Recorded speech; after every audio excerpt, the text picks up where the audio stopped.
Tonton video ini sampai selesai agar Anda tidak gagal paham.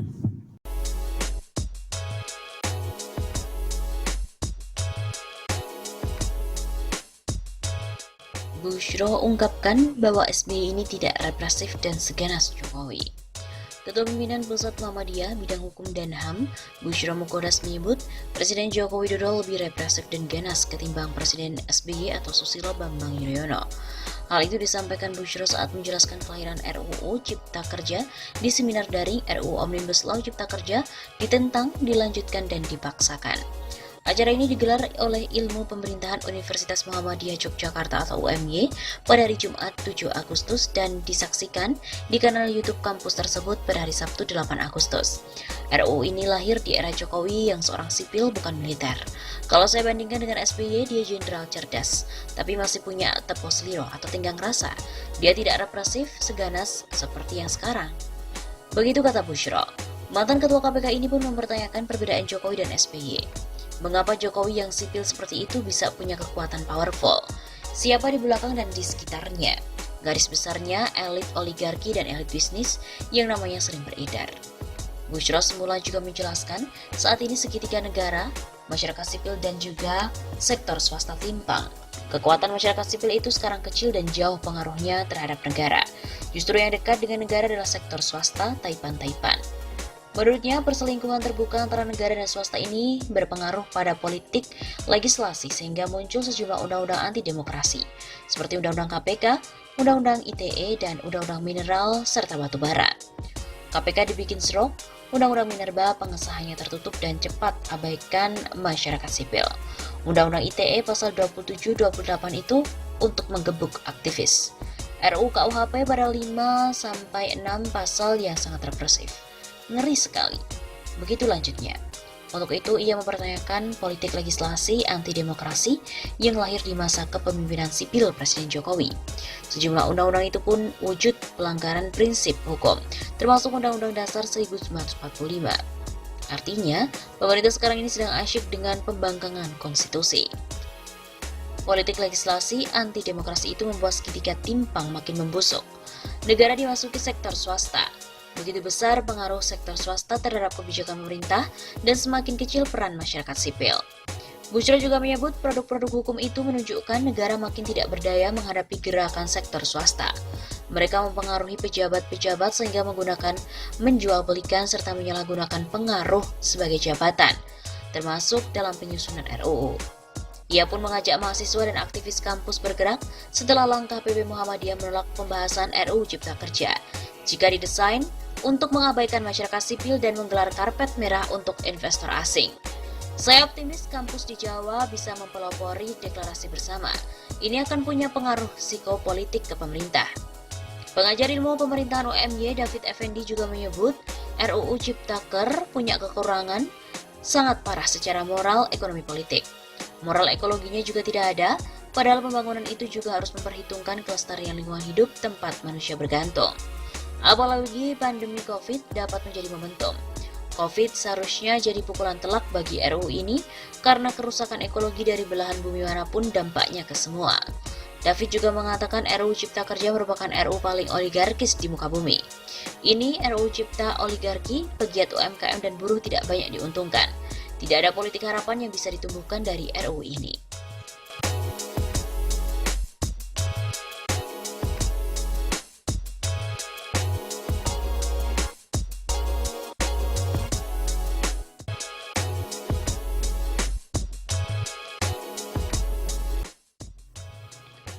Survei LSI mengatakan 76% pemilih Jokowi Ma'ruf mengatakan ekonominya semakin memburuk. Perekonomian masyarakat Indonesia anjlok lantaran pandemi COVID-19, terutama bagi warga yang berada di zona merah. Hal itu terungkap dalam sebuah hasil riset yang dilakukan oleh LSI dan JA. Tercatat sebesar 74,8% publik mengatakan bahwa kondisi ekonomi mereka saat pandemi virus corona lebih buruk dan bahkan jauh lebih buruk dibandingkan masa sebelum COVID-19.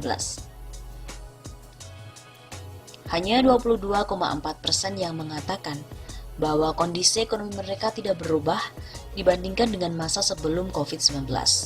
Dan hanya di bawah 2,2% yang mengatakan kondisi ekonomi mereka lebih baik. Ujar peneliti LSI DNJA Ardian Sofa saat merilis hasil survei bertajuk Kecemasan Publik di Zona Merah pada hari Selasa 7 Juli. Menurut Ardian lagi, kalangan yang mengatakan kondisi ekonomi buruk merata di hampir semua segmen.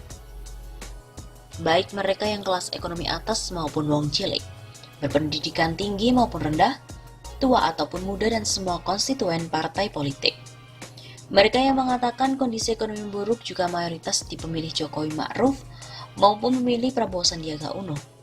Di pemilih Jokowi Ma'ruf sebanyak 76,3% mengatakan ekonomi mereka memburuk.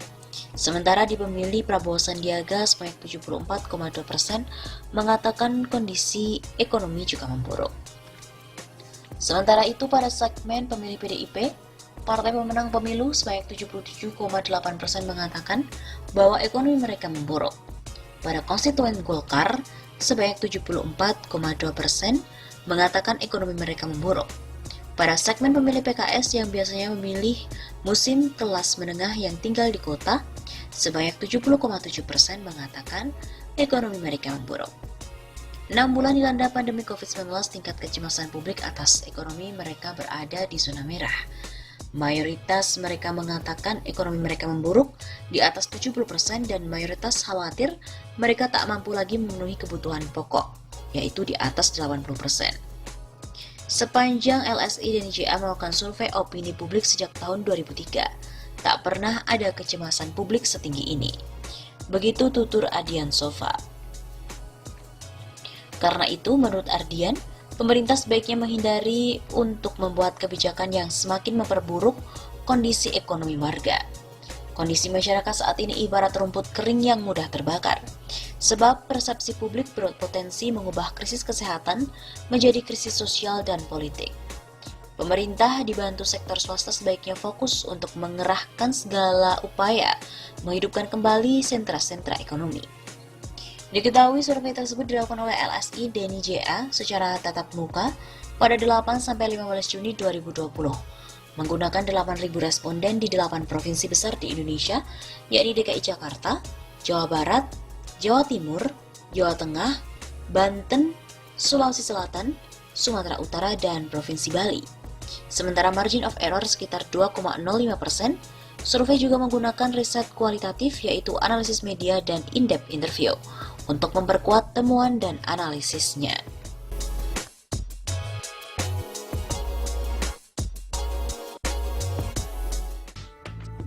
Hal ini seperti diberitakan bahwa ribuan ibu rumah tangga terlihat mengantri berjam-jam di kantor Pos Indonesia di Jalan Rambutan Depok, Jawa Barat, demi uang tunai program simpanan keluarga sejahtera PSKS Rp400.000. Nur, 48 tahun, seorang warga Pancoran Mas, mengatakan sangat membutuhkan dana tersebut. Katanya sekarang semua mahal, apa-apa mahal, cabai pun juga mahal. Begitu katanya pada hari Senin. Kata Nur, kenaikan harga bahan bakar minyak membuat hidup semakin sulit. Seluruh biaya kebutuhan hampir dipastikan melonjak.